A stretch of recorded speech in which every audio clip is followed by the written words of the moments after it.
있음을 보고 살면 복을 받습니다. 이 말씀을 증거하겠습니다.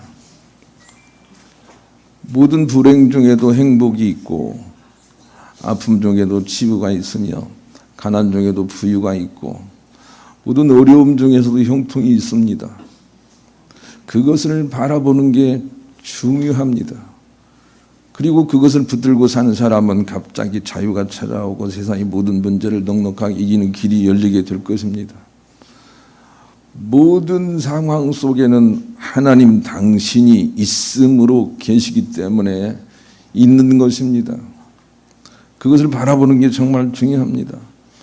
아브라함은 자기 아들이 죽을 상황에 있어도 하나님의 생명이 거기 있다는 걸 믿었습니다. 죽어도 죽지 않는다는 말씀을 믿은 것입니다. 생명이 그 죽음을 감싸고 있다는 것을 믿은 것입니다. 그것 때문에 그는 자기 아들의 생명을 도로 받았습니다. 생명의 창조력이 그렇게 나타난다는 것을 우리에게 증거하고 믿음의 조상이 된 것입니다. 이처럼 아버지의 생명이 우리 가운데 죽음 가운데도 있다는 믿음을 가지면 우리는 아브라함처럼 자유할 수 있습니다. 바울은 질병에 걸렸는데 주님의 은혜가 그 가운데 이미 족하다는 것을 봤습니다. 예수 그리스도의 치유가 아픔 가운데 있다는 걸 본 것입니다. 그래서 고쳐달라는 믿음의 기도를 그치고 있음에 감사하는 기뻐하는 믿음으로 서기 시작했습니다. 그리고 나서 얼마나 강력한 일들을 해냈는지 우리가 그를 통해서 또한 볼 수가 있는 것입니다. 마치 아무리 태풍이 불고 날씨가 흐린다 할지라도 비행기를 타고 저 높이 오르면 구름 위에는 청명한 날만 있는 것처럼 굳은 날 위에도 좋은 날이 있다는 것을 우리가 볼 수 있어야 합니다. 모든 아픔 속에도 치유가 항상 같이 있다는 것을 우리가 발견해야 됩니다. 그래야 갑자기 우리 삶 속에 자유가 찾아오고 그 능력으로 모든 것들을 이겨낼 수 있는 힘이 생기고 우리 또한 천국으로 갈 수 있는 그런 믿음이 생기는 것입니다. 그 있다고 하는 것을 알게 하기 위하여 없음이 존재하는 것입니다. 제가 한 말이 어렵습니까? 그렇게 어렵지 않은데 그 있다는 것을 발견하라고 없음이 있다 그 말입니다. 그래서 우리가 없는 상황 속에 있는 것은 그 영원한 있음을 깨닫고 발견하라고 있다는 것을 아는 사람들은 그 영원한 있음 진리를 발견하게 될 것입니다.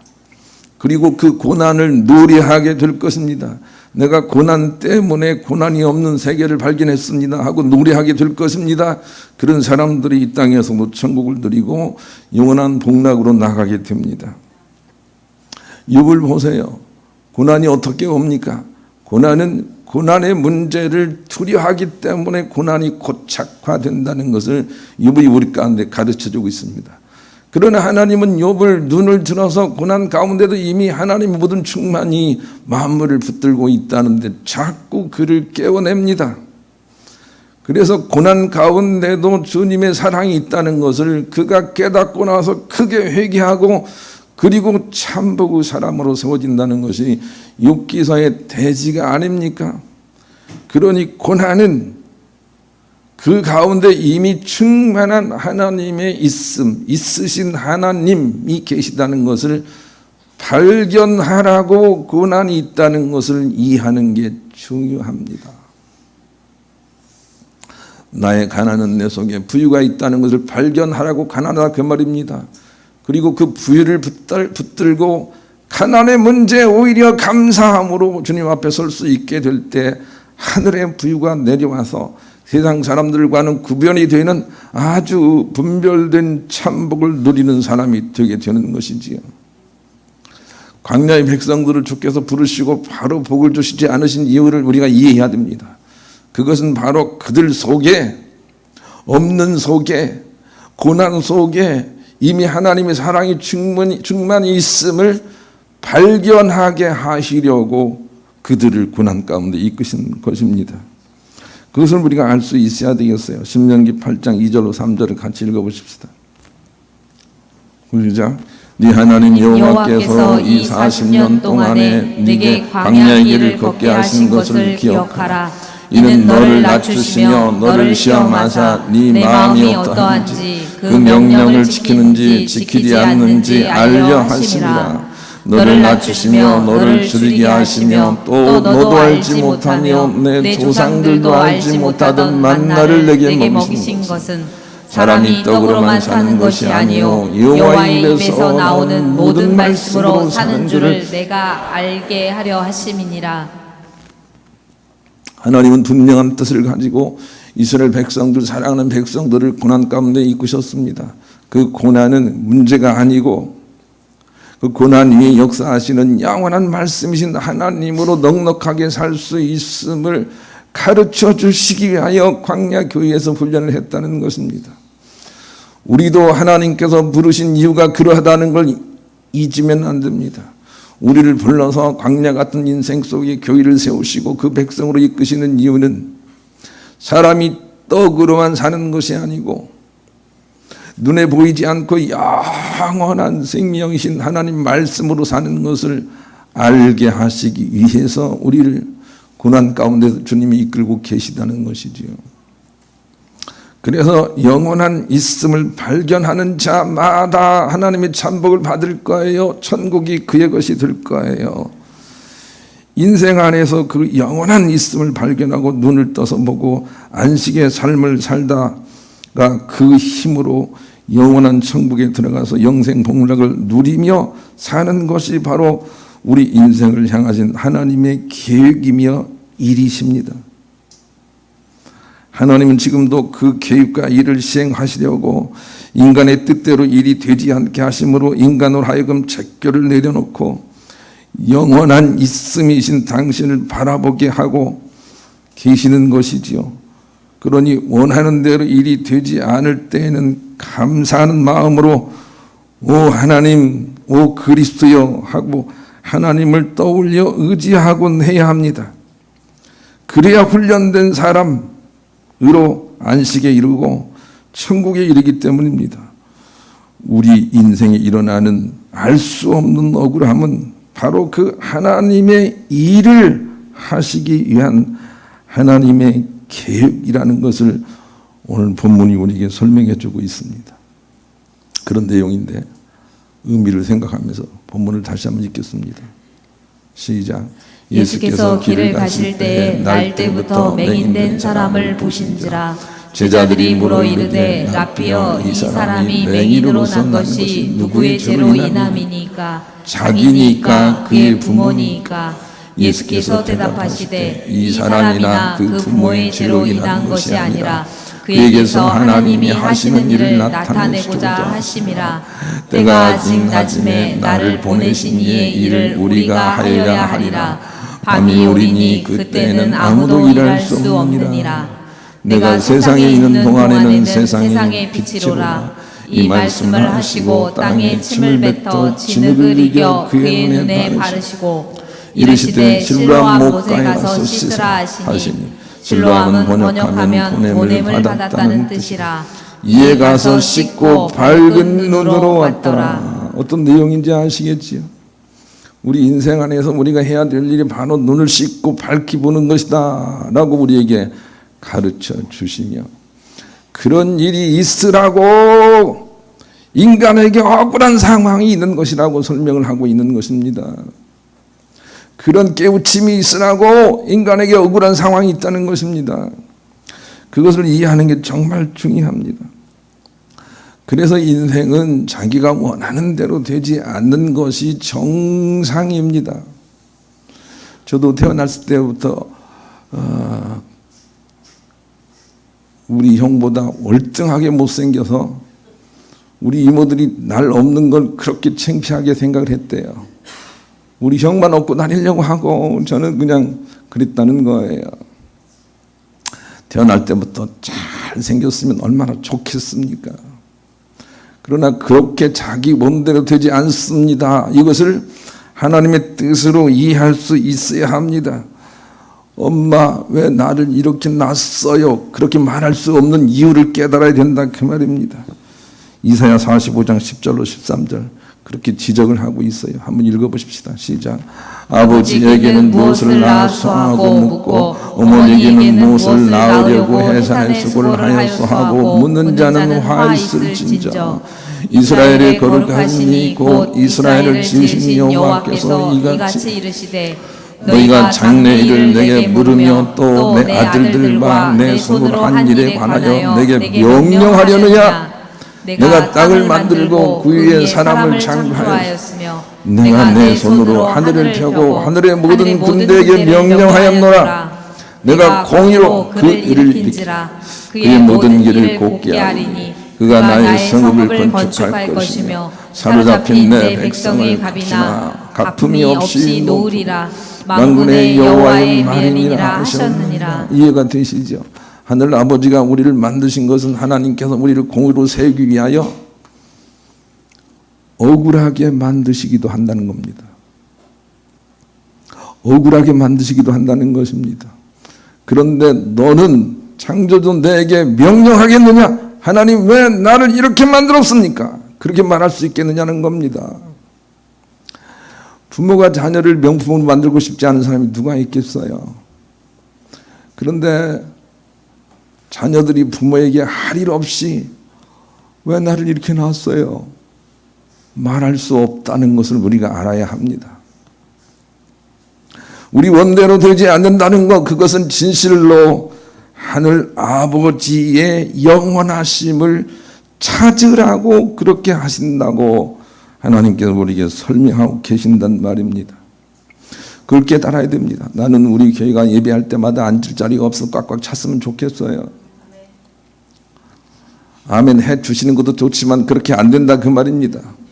우리 마음대로 안 된다 그 말입니다. 그렇다고 하나님의 사랑이 적다고 생각하지 말라는 것입니다. 하나님의 사랑은 상황에 상관하지 않고 늘 동일하게 우리 가운데 계시니 그것을 발견하고 부족함이 있다 그 말입니다. 그러니 부족한 것이 얼마나 감사한 일을 깨달아야 됩니다. 그래서 하나님 만난 사람들은 진실로 참복받고 천국에 이를 것입니다. 그게 하나님의 일이기 때문이죠.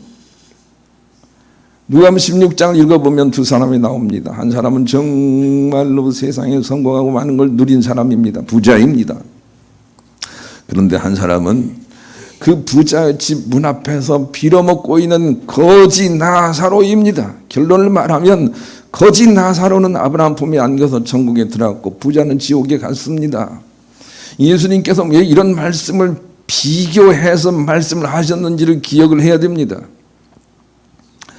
나사로는 그 어려운 상황 속에서 하나님의 부유하심을 발견하고 살았다 그 말입니다. 그러나 부자는 자기가 잘나서 그래서 부자가 된 줄 알고 연락을 즐기다가 영생의 나라를 깨우치지도 못하고 지옥 갔다는 것을 우리에게 설명해 주고 있는 것입니다. 어떤 인생을 원하십니까? 한번 우리가 읽어보십시다. 누가복음 16장 22절로 25절 시작. 이에 그 거지가 죽어 천사들에게 받들려 아브라함의 품에 들어가고 부자도 죽어 장사되매 그가 음부에서 고통 중에 눈을 들어 멀리 아브라함과 그의 품에 있는 나사로를 보고 불러 이르되 아버지 아브라함이여 나를 긍휼히 여기사 나사로를 보내어 그 손가락 끝에 물을 찍어 내 혀를 서늘하게 하소서. 내가 이 불꽃 가운데 기로하나이다.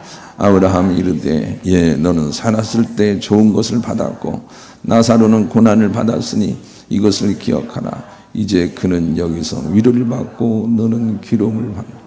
25절에 보면 단순합니다. 나사로는 이 세상에서 고난을 받았고 너는 세상에서 떵떵거리며 살았기 때문에 바뀐 것이다. 그렇게 말씀을 하고 계세요. 우리가 고난을 제대로 이해를 해야 됩니다. 억울함을 제대로 이해를 해야 됩니다. 그것은 고난이 없는 세계, 억울함이 없는 세계에 눈뜨라고 억울함과 고난 가운데 우리를 하나님이 있게도 하신다는 것입니다. 그 영원한 세계에 눈뜬 자들이 천사의 손에 받들려서 아브라함과 함께 그 천국으로 받들려 오른다는 사실을 우리가 기억할진데 고난과 억울함이 있을 때 어떻게 생각해야 되는지를 우리가 알아야 됩니다. 그것은 영원한 있음이신 하나님을 깨달아야 합니다. 문제에 짓눌려 있어서는 안 되는 것입니다. 영원한 있으심이신 하나님 깨달아야 됩니다. 여러분은 요즘 이 어그러진 현실을 보면서 어떤 걸 봅니까? 혹시 여러분이 그냥 일생 동안 매 시간마다 그냥 정말로 빌어먹을 나라야 이러고 있다면 정말로 안타까운 일입니다. 이 세상은 어쩔 수가 없어. 하나님 나라를 소망해야 돼. 이런 사람들만이 이 현실을 바로 하나님 뜻대로 살아내는 사람이라는 걸 우리가 잊어버리면 안 됩니다. 하나님의 나라가 그렇게 좋은 것입니다. 우리 그런 마음을 가지고 복음성가 24장 하나님 나라를 찬양해 보겠습니다. 지금 우리가 이 찬양 많이 불러야 됩니다. 주님 나라 주님 나라. 이 땅 나라는 아닙니다. 감사합니다. 이 땅 나라 아닌 걸 가르쳐 주시니 감사합니다. 그래야 된단 말이에요. 태극기 들고 촛불 들고 거기 참여하면 실족한다는 건 내가 몇 번 얘기를 합니다. 그래도 가는 사람이 있어요. 실족합니다. 여러분 하늘나라로 깨어 있어야 합니다. 그렇지 않고는 곡과 마곡의 전쟁으로 휩쓸려 간단 말입니다. 하늘나라를 더욱 소망하는 여러분 되시기를 간절히 축복합니다. 그러기 위해서는 모든 상황이 다 하나님의 최선임을 봐야 합니다. 1절로 3절 본문을 다시 읽겠습니다. 모든 상황이 다 하나님의 최선입니다. 읽습니다. 시작. 예수께서 길을 가실 때 날 때부터 맹인된 사람을 보신지라. 제자들이 물어 이르되 라삐여 이 사람이 맹인으로 나는 것이 누구의 죄로 인함이니까? 자기니까? 그의 부모니까? 예수께서 대답하시되 이 사람이나 그 부모의 죄로 인한 것이 아니라 그에게서 하나님이 하시는 일을 나타내고자 하심이라. 그랬어요. 그러니 모든 상황은 하나님의 일을 나타내기 위한 하나님의 선하신 뜻 가운데 있다는 것을 발견하는 것이 정말 중요합니다. 아브라함은 시험을 받았으나 그것이 시험이라고 생각하지 않았습니다. 아브라함은 시험을 받았으나 그것이 시험이라고 생각을 하지 않았습니다. 그것이 아브라함이 구원받은 이유입니다. 야고보서 1장 13절 하나님은 누구를 친히 시험하시지도 않으시고 누구에게 시험도 받지 않으신다 그랬습니다. 하나님은 시험을 하시지만 그러나 하나님이 우리를 시험하시는 게 아니라 시험이 없는 하나님을 붙들나고 그렇게 하나님께서 우리에게 억울한 상황도 허락하시는 것입니다. 이것은 이해를 해야 합니다. 그래서 모든 상황이 다 하나님의 최선이다 라고 하는 것을 깨달아야 됩니다. 모든 상황이 다 하나님의 최선이다 라고 하는 것을 바라볼 수 있어야 합니다. 많은 사람들은 정말로 세상이 지랄 같다 얘기를 하지요. 그러나 끼어있는 사람은 정말로 하나님 감사합니다 라고 말하게 될 것입니다. 이 어그러진 세상이 아니면 내가 하마터면 세상을 좋아하다가 주님 나라를 잃을 뻔했습니다. 이렇게 말할 수 있는 사람들은 이미 깨어난 사람이 아니고 무엇이겠습니까? 바울은 고린도전서 6장에서 이런 노래를 합니다. 우리는 무능한 자 같으나 유능한 자여 속된 자 같으나 참되고 아무것도 안 가진 것 같으나 모든 것을 가진 자니라 그랬습니다. 바울은 그것을 본 것입니다. 우리도 그것을 봐야 합니다. 내가 약한 그 자체로 강한 것이구나. 이것을 봐야 합니다. 내가 부족한 그 자체로 완벽하시구나. 이것을 봐야 됩니다. 그리고 그 완벽을 바라보고 당당해져야 합니다. 이 나라가 어그러졌다고 생각하는 사람들은 다 시험에 걸려 있을 것입니다. 하나님 나라가 완벽하게 이 나라를 지금 이 모양으로 연출해내고 있다고 읽어야 합니다. 하나님의 사랑이 전혀 아무 제한이 없이 지금 우리에게 하나님 나라로 이끌고 있는 역사를 우리에게 보여주고 있다고 이 현실을 읽어야만 천국인이 된 것입니다. 우리가 깨어나야 합니다. 그런 사람들은 갑자기 자유가 찾아올 것입니다. 그런 사람들은 세상에 나가서 세상 일들로 자꾸 갈등하고 다투는 이들이 불쌍히 여겨지게 될 것입니다. 그런 마음을 가지게 될 때 오히려 우리가 구원이 된다는 걸 알고 아까 그 찬양과 함께 복음서가 638장도 우리가 지금 많이 불러야 합니다. 둘째는 이 세상이 이상하다고 생각이 되면 눈을 씻고 하나님을 봐야 할 때라는 것이죠. 그게 6절 7절이에요. 6절 7절 보여주세요. 읽읍시다. 시작. 이 말씀을 하시고 땅에 침을 뱉어 진흙을 여겨 그 눈에 바르시고 이르시되 실로암 목가에 가서 씻으라 하시니 실로암은 번역하면 보냄을 받았다는 뜻이라. 이에 가서 씻고 맑은 눈으로 왔더나. 왜 이런 말씀을 주셨는지 아시겠지요? 세상의 어둠만 보고 있는 우리 눈을 씻으라는 것입니다. 그리고 하나님의 영원한 나라의 아름다움을 바라보라는 것입니다. 다윗처럼 그런 사람이 천국 간다고 요한계시록 심판의 장에도 3장 18절로 19절에 이렇게 말씀하셨어요. 읽읍시다. 시작.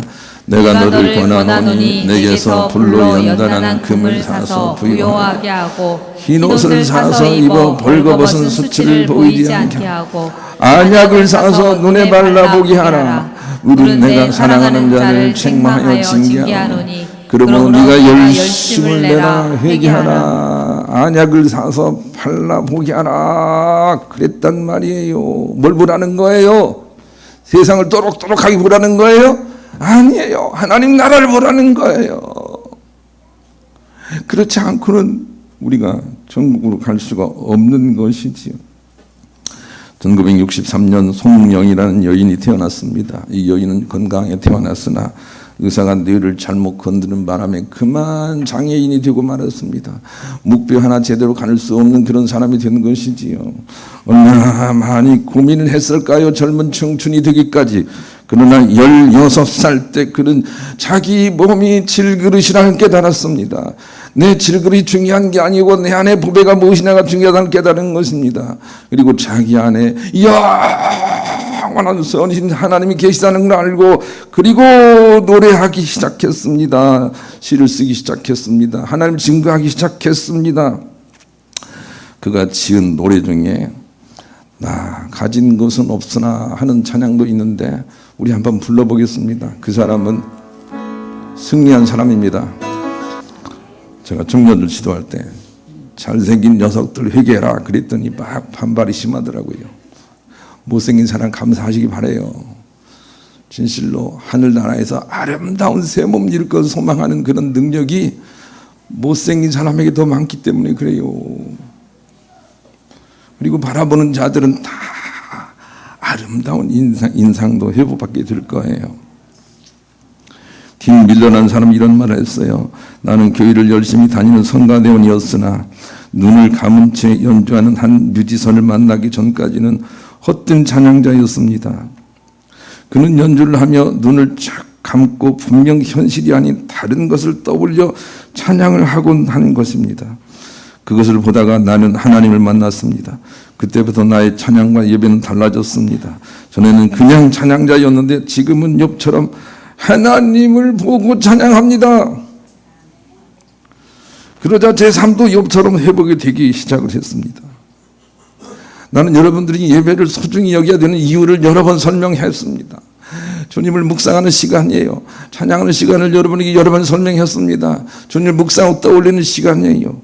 예배하는 자리에서조차도 하나님을 떠올리지 않는다면 소망이 없습니다. 나는 여러분에게 몇몇 분에게 감사드립니다. 예배하면서 찬양할 때 하나님을 묵상하는 사람이 몇몇이 있습니다. 그들을 통해서 제가 은혜를 받는다는 것 꼭 기억을 하시길 바랍니다. 생뚱생뚱하게 다른 생각을 하고 있는 얼굴을 하고 있지 마세요. 하나님 기뻐하지 않으세요. 하나님께 집중하려고 애쓰시란 말이에요. 우리가 사는 길이란 말이에요. 그게 예배로 부름받은 우리의 사명이라는 거 잊지 말아야 되겠어요. 그냥 믿고 사는 단계가 있으나 그것은 어린아이의 믿음이에요. 거기서 빠져나와야 돼요. 오오오오오오 하는 사이에 늙어버리고 오오오오 하는 사이에 부자처럼 지옥 간단 말이에요. 그냥 믿지 마세요. 하나님의 선하심을 떠올려 믿어야 해요. 그때부터 변화가 시작이 된다는 말이에요. 영원한 있음이신 하나님을 보고 믿기 시작을 해야 비로소 살아있는 믿음이에요. 그리고 주님은 산자와 죽은 자를 가리러 올 거예요.